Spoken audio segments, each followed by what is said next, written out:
Hi friends and families, welcome to Cinema Pichodi channel. Don't forget to like and subscribe. ఇప్పుడు మీరు విడుదల part 1 part 2 cinema గురించి అయితే నేను మాట్లాడుతున్నాను, మీరు చూస్తున్నారు. ఇప్పుడు మనం విడుదల పార్ట్ 1 గురించి మాట్లాడుకుందాం. ఎందుకంటే మీకు పార్ట్ 1 గురించి తెలిస్తేనే పార్ట్ 2 గురించి అర్థం అవుతుంది. ఆ ట్రైలర్లో ఏంటనేది అర్థం అవుతుంది. అందుకోసం మనం పార్ట్ 1 గురించి మాట్లాడుకుందాం. ఆ తర్వాత పార్ట్ 2 ట్రైలర్ గురించి అయితే మాట్లాడుకుందాం. పార్ట్ 1లో ఇద్దరు క్యారెక్టర్లు ఉంటారు. ఎవరంటే మన సూరి గారు, అలాగే విజయ్ సేతుపతి గారు. సూరి గారు పోలీస్ ఆఫీసర్లో, విజయ్ సేతుపతి గారు దొంగ. ఇప్పుడు సూరి గారు ఏం చేస్తారంటే పోలీస్ ఆఫీసర్ అయిన తర్వాత విజయ్ సేతుపతి గారిని పట్టుకుంటాకి ఆయన సాయం చేస్తూ ఉంటారు. ఎవరు పోలీసే కాబట్టి ఇతర పోలీస్ ఆఫీసర్తో సాయం చేయడానికి ట్రై చేయడానికి వెళ్తారు. కానీ ఏమవుతుంది, ఈయన ఎవరు పట్టించుకోరు. ఒక ఆఫీస్ దగ్గరికి వెళ్ళి నేను కూడా పెరుమాళ్ళని పట్టుకుంటాకి సాయం చేస్తానంటారు. ఈ పెరుమాళ్ళు ఎవరంటే ఇప్పుడు చెప్పాను కదా, విజయ్ సేతుపతి గారు. కొమరేషన్ గారు పెరుమాళ్ళని పట్టుకుంటాకి సాయం చేయడానికి పోలీస్ ఆఫీస్ దగ్గరికి వెళ్ళి అడిగినప్పుడు ఆయన ఏమంటారంటే రాజకీయాల వల్ల నువ్వేం చేయలేవు, అంతా రాజకీయంగా నడుస్తూ ఉంటుంది అని చెప్తారు. చెప్పినప్పుడు ఆయన మాట వినకుండా ఈయన మంచి కోసం చెప్పినా వినకుండా ఈయన వెళ్ళి ఇంకా పెద్ద ఆఫీసర్ దగ్గరికి వెళ్ళి అడుగుతారు, సార్ నేను విజయ్ సేతుపతి గారిని పట్టుకుంటాకి సాయం చేద్దాం అనుకుంటున్నాను, మీరు నన్ను తీసుకోండి అని అడిగితే పకాలమని నవ్వి ఈయన్ని అందరికీ ఎవరైతే మన చెక్ పోస్టుల్లో ఉంటారు కదా పోలీస్ ఆఫీసర్లో, వాళ్ళకి క్యారేజెస్ అప్లై చేయడానికి పంపించండి జీప్ ఇచ్చి అని చెప్తూ ఉంటారు. ఈయన అలా క్యారేజెస్ అప్లై చేస్తూ ఉంటారు. ఒక్కో రోజేమో నైట్ షిఫ్ట్ వేస్తారు. నైట్ షిఫ్ట్ వేసినప్పుడు ఆయన ఇల్లులా ఉంటుంది, పైకి ఎక్కి గన్ను పట్టుకుని చుట్టూ ఇలా చూస్తూ ఉండాలి అందరినీ. అంటే ఎవరు వస్తున్నారా బేస్ క్యాంప్కి, ఎవరు వెళ్తున్నారా, ఎవరు తిరుగుతున్నారని చూస్తూ ఉంటారు. అలా నైట్ షిఫ్ట్ వేస్తూ ఉంటారు.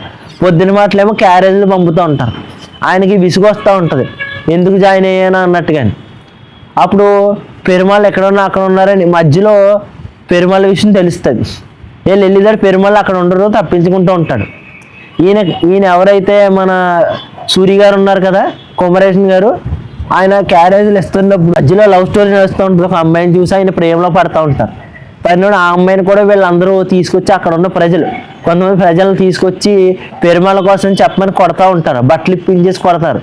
చాలా క్రూరంగా ఉంటుంది ఆ బట్టలు ఇప్పి సీన్స్. అవి చాలా చాలా చాలా నచ్చవు. నాకు కొంచెం అన్కంఫర్టబుల్గా ఫీల్ అయింది. ఒక మగాడిని అయినా కూడా బట్టలు ఇప్పినోడు అన్కంఫర్టబుల్గా ఫీల్ అయింది. వాళ్ళు అక్కడ అంత దారుణంగా కొడతా ఉంటారు. అమ్మాయిలను కూడా అబ్బాయిలు కూడా అలాగే కొడతారు. కొట్టినప్పుడు ఈ లవ్ స్టోరీ నడుస్తూ ఉంటుంది. ఆ అమ్మాయి కూడా వస్తుంది. ఈ సూరి గారికి లాఠీ ఇచ్చి కొట్టమంటూ ఉంటారు. ఆయన పాపం ఆ అమ్మాయిని చూసి తట్టుకోలేకపోతారు. అదంతా జరుగుతుంది. ఇంకా మధ్యలో మళ్ళీ పెరుమాళ్ళ కోసం ఆచూకీ తెలుస్తుంది. పట్టుకుంటాకి ఈసారి సూరి గారు కూడా వెళ్తారు. సూరి గారు కూడా వెళ్ళి సాయం చేసి ఎట్టకేళ్ళకి అందరూ తప్పించుకుంటుంటే పట్టుకుంటారు. కానీ పట్టుకుంటారా లేదా అన్నది పార్ట్ 1 సస్పెన్స్ ఆగిపోద్ది.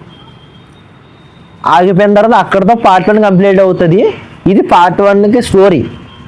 ఇప్పుడు మనం పార్ట్ 2 ట్రైలర్లో ఉన్న దాని గురించి మాట్లాడుకుందాం. పార్ట్ 2లో కొమరేషన్ గారు అలాగే పెరుమాళ్ళ గారు ఉంటారు. కొమరేషన్ గారు పోలీస్ ఆఫీసర్ అని చెప్పాను, పెరుమాళ్ళ గారు ఎవరో దొంగ అని చెప్పాను. కొమరేషన్ గారు పెరుమాళ్ళ గారిని పట్టుకుంటారు. పట్టుకున్న తర్వాత అయితే పెరుమాళ్ళ ఒక డైలాగ్ చెప్తాడు. అది మీకు ఇక్కడ ప్లే అవుతుంది, ఒకసారి చూడండి. ప్రాంతం, జాతి, భాష అని జనాల్ని ఒకటిగా చేసే పని మేము చేయడం మొదలుపెట్టినప్పుడు మీరు ఏర్పాటు చేసిన ఈ కులం, మతం, వేర్పాటువాదం దేనితోనూ మీరు రాజకీయం చేయలేకపోయారు. అప్పుడు మొదలైంది ఈ భయం. ఇప్పుడు ప్లే అయింది కదా ఆ డైలాగు. ఆ డైలాగ్ ప్లే అయిన తర్వాత అది ఎక్కడ ఇంట్రాగేషన్ జరుగుతున్నప్పుడు పెరుమాళ్ళ గారు డైలాగ్ చెప్తారు. చెప్పినప్పుడు మధ్యలో ఇంకొక డైలాగ్ ఉంటుంది, జాతి, ప్రాంతం, వేర్పాటువాదం అని చెప్తారు. అది ఎందుకు వచ్చిందంటే ఈ రాజకీయ నాయకులు ఆ జాతీయ ప్రాంతం వేర్పాటువాదం అని ఈయన మీద ముద్ర వేసి ఈయన హంతకుడిని చేసి ఈయన విప్లవకారుడని ముద్ర వేసి చంపేద్దామని ఫిక్స్ అయినప్పుడు ఈయన పట్టుకుని చేస్తారు. అంటే విచారణ చేస్తున్నప్పుడు మళ్ళీ తప్పించుకుంటే ట్రై చేస్తాడు. తప్పించుకుని మధ్యలో ఈ డైలాగ్ ఒకటి చెప్తారు ఎవరో పెరుమాళ్ళ గారు, ఉగ్రవాదం మాకు రాదు అయినా మాకు అది వచ్చు అని చెప్పడం కోసం కత్తితో అందరిని నరికి చెప్తా ఉంటాడు. ఎందుకంటే ఆయన ఆల్రెడీ కొంతమంది పోలీస్ ఆఫీసర్లు ఈ ప్రజలందరినీ అంటే అమ్మాయిలందరినీ తీసుకొచ్చి బట్టలు ఇప్పించేసి కొట్టేస్తూ ఉంటారు కదా, ఆ కొట్టేస్తున్న టైం చూసుకుని వాళ్ళందరినీ చంపుతూ ఉంటాడు. అంటే ఇది నా అభిప్రాయం. అంటే హింసావాదం మాది కాదు, అయినా మాకు మాట్లాడటం వచ్చని చెప్పే డైలాగ్ కోసం ఇలా చేస్తూ ఉంటాడు ఈయన. చేసిన తర్వాత ఇంకా సూర్య గారు ఉన్నారు కదా, సూర్య గారు ఈయన పట్టుకుంటారు, విజయసేతుపతిని పట్టుకున్న తర్వాత మళ్ళీ తప్పించుకుంటానికి ట్రై చేస్తాడు పెరుమాళ్ గారు. తప్పించుకుంటానికి ట్రై చేస్తున్నప్పుడు మళ్ళీ సూర్య గారు పట్టుకుంటారు, జరుగుతుంది.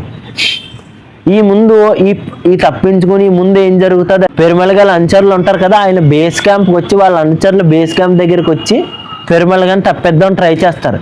ఈలోపే పోలీసులకు సమాచారం వెళ్ళిపోతుంది. వెళ్ళిపోయిన తర్వాత పోలీస్ ఆఫీసర్లు ఏమంటారంటే పెరుమాళ్ని బేస్ క్యాంప్ నుంచి షిఫ్ట్ చేయండి వేరే చోటకని చెప్తారు. చెప్పినప్పుడు కొమరేషన్ గారినే మళ్ళీ షిఫ్ట్ చేస్తున్నప్పుడు ఆయన దగ్గర ఉంచుతారు. ఎందుకంటే మరి కొమరేషన్ గారు ధైర్య సాహసాలతో ఆయన పట్టుకుంటానికి ట్రై చేసి పట్టుకుంటారు. అందువల్ల కొమరేషన్ గారిని ఆయన దగ్గర పెడతారు తప్పించుకోకుండా ఉండటానికి.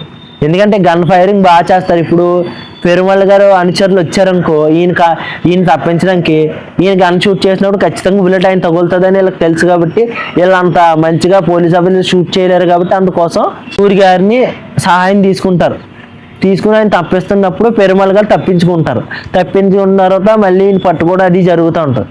జరిగినప్పుడు ట్రైలర్ లాస్ట్లో ఒక డైలాగ్ చెప్తారు ఎవరు, పెరుమాళ్ గారు.